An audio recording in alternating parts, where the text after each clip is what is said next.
បាទសូមគោរពជម្រាបសួរពុកម៉ែបងប្អូនទាំងអស់គ្នាបាទកូនឈើដែលខ្ញុំកំពុងតែបង្ហាញជូនពុកម៉ែបងប្អូននេះប្រកាសជាដឹងហើយចំណុចការខ្ញុំតែងតែបង្ហាញកូនថ្នោតបាទ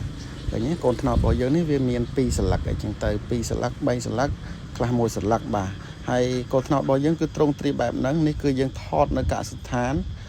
បដោះថ្នោតនៅខាងខេត្តសៀមរាបយើងជាក់ស្ដែងតែម្ដងអត់មានយករូបភាពពីណាមកទេនេះគឺជារូបកូនថ្នោតជាក់ស្ដែង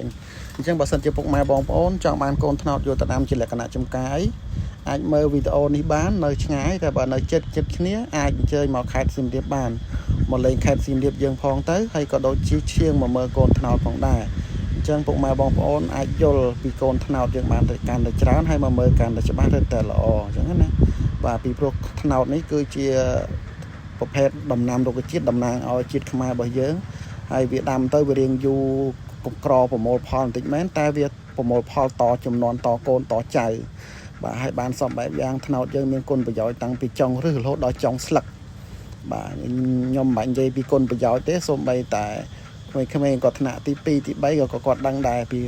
គុណប្រយោជន៍នៃដើមថ្នោតរបស់យើងបាទអញ្ចឹងនេះគឺជាកូនថ្នោតជាក់ស្ដែងនៅក្នុងថ្នាលរបស់ខ្ញុំហើយអាយុរបស់វានេះចាប់ពី1ឆ្នាំឡើងទៅបាទអញ្ចឹងពុកម៉ែបងប្អូនចង់ដាំជាលក្ខណៈចំការក្តីឬក៏ដាំតាមព្រំដីក្តីអាចតំណងបានហើយបងប្អូនគាត់ទៅយកចាប់ពី10ដើមឡើងទៅខ្ជិលមកយកទេខ្ញុំអាចមានសេវាផ្ញើគ្រប់ខេត្តក្រុងទាំងអស់អញ្ចឹងណាតែបើយកច្រើនគឺខ្ញុំដឹកជូនបាទអរគុណ